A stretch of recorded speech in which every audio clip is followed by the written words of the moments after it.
Knights Academy. Training's in session. So, you guys, I'll give you a chance to roleplay reversed a little bit there, Gruck, if you want to. You guys are in the city of Ekeby. It is the port city in Thorburn.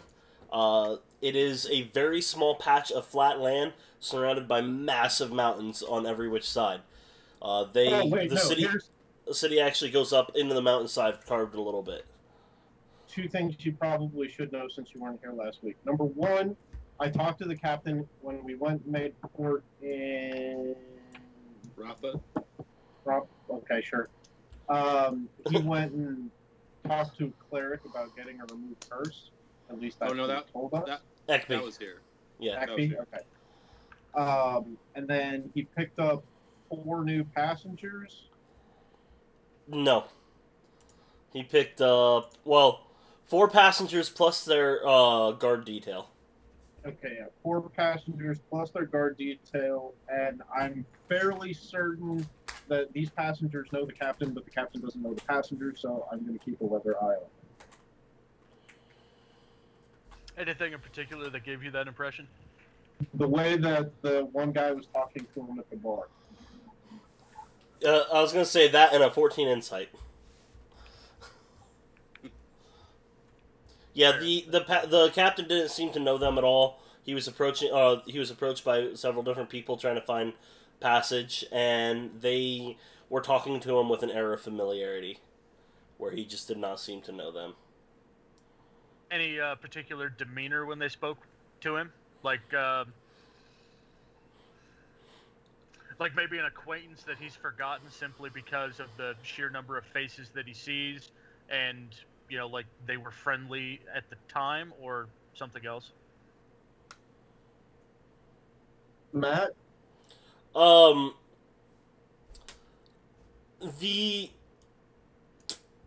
Nothing of that sort. Like, the captain just didn't seem to recognize them at all. And this character would have been a pretty distinct guy. He's a halfling that has a hat that keeps him almost as tall as a human. Big ol' wizardry hat that is like 2.5 feet tall with the point. He's a pretty distinct little fellow. You're pretty sure people would remember him.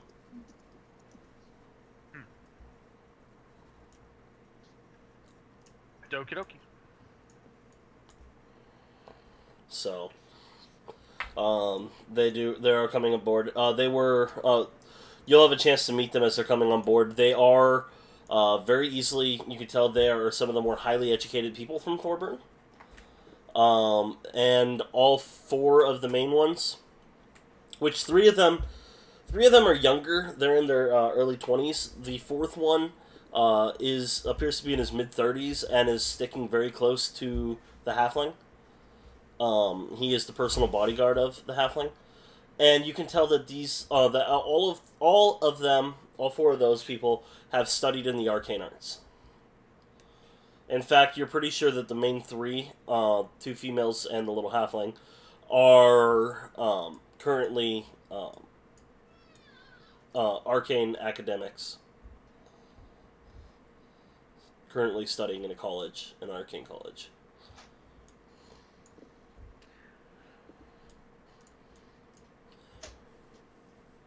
If I have the opportunity, I might do a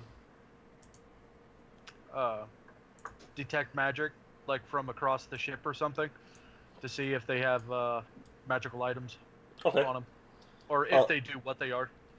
Is there anything you wanted to do while in Ekeby? You guys will have a little bit of time. I was just staying on the boat. Yeah, he just stayed on the boat, and Saxon went to the Vulgar Duchess. Which was quite an enjoyable experience for him in multiple ways.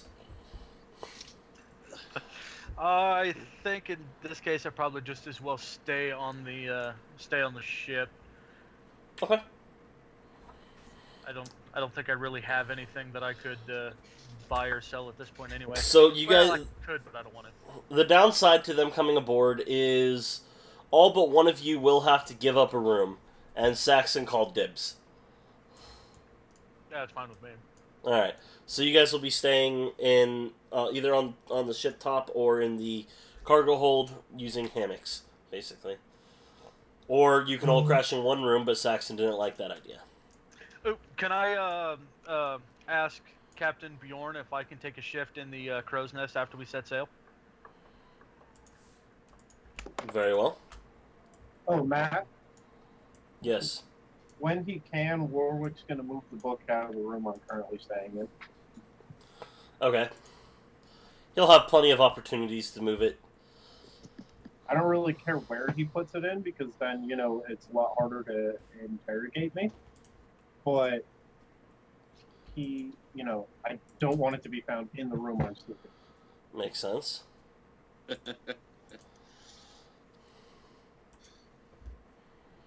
Alright. So you guys will set sail from Ekeby, sailing out of the massive harbor with the towering mountains on either side, clouds clinging to the top of it, as you set forth into the yet again turbulent seas.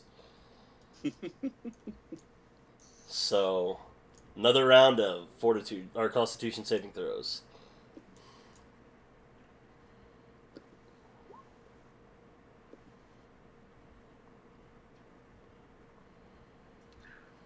Can I give myself guidance beforehand? Sure. You're aware that it's going to be this way, so.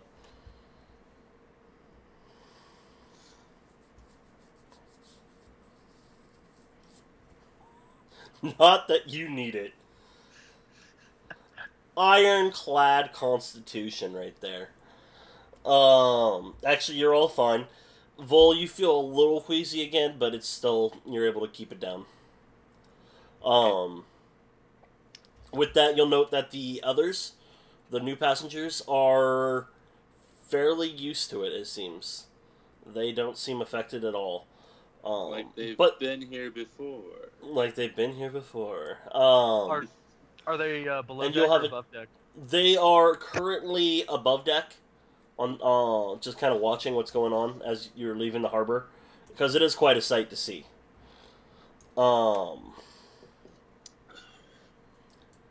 So, ooh. Sorry about that. It is quite a sight to see as you guys leave. But as you guys are departing into the sea, they will start to head down deck. They are quite distracted during the time you guys are leaving the channel harbor area, so you will have a chance to do a cast, although not as a ritual, if you want to not be caught. I won't be able to any other way as a ritual. It would have to be a ritual, so I won't. Alright, you can attempt to do it stealthily, if you'd like, but it is 10 minutes, so it will be at disadvantage with stealth, which it would be anyway since you have armor, so you can attempt to still do it. No, I think I'll just hold off. Okay. The next leg of our journey, if it's multiple days, then I'm gonna reset my spells and include detect magic. I think I might be able to detect magic.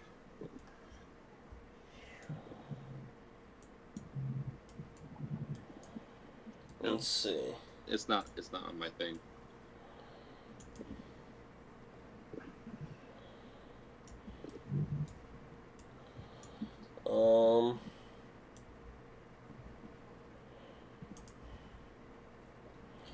Six, 8.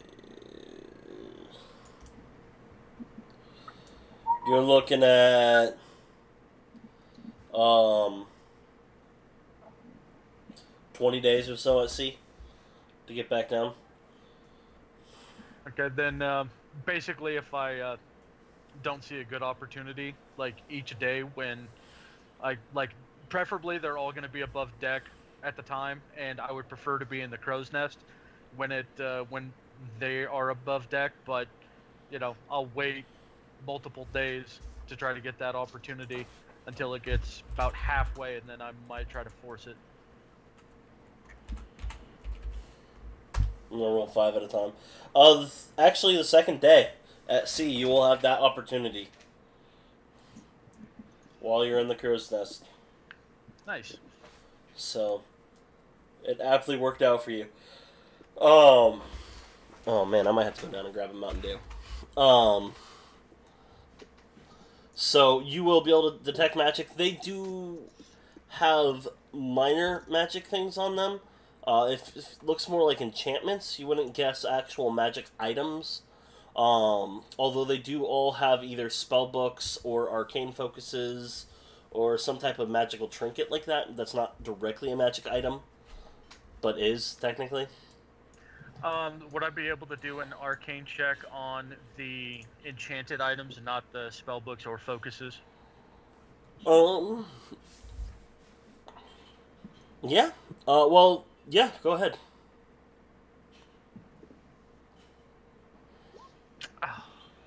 You're not sure. Wait, hang on. Nope, damn it. Never mind.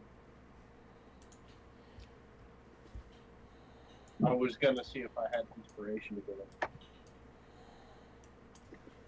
Do you have an inspiration to give him, Vol? I do not. What? Oh. You can give inspiration, remember. I can. If you have it.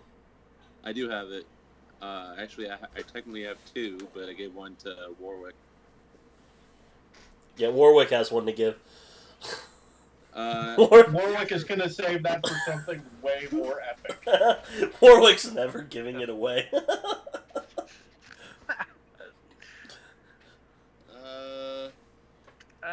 I don't know if it'd really be worth it in this case. No, no. I mean, it'd be fun, but you know. It's up to the person that has it. So.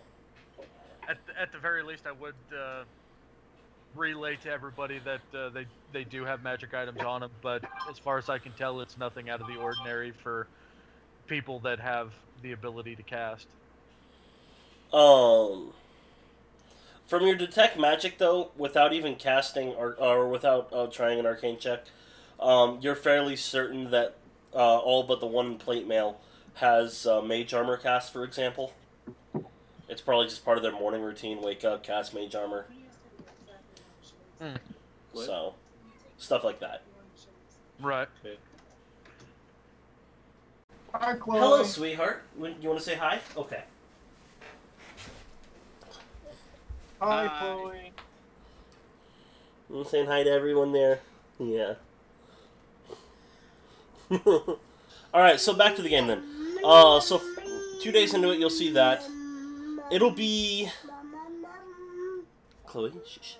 I know it. You have a beautiful singing voice. You do. But Daddy's talking right now, okay? Because I'm playing a game. Okay. Maybe I can have you sing vocals in the background later for a bard scene. How about that? Okay. She's just like, yeah. Alright, so it'll be about, it'll be fairly uneventful. The new passengers keep to themselves, for the most part, as you guys are traveling back.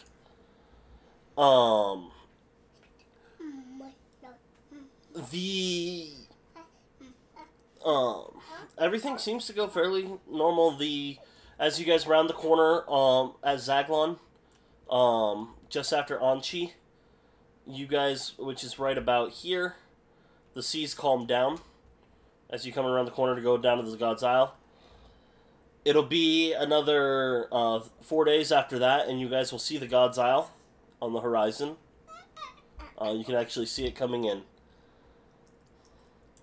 And that's when things get interesting.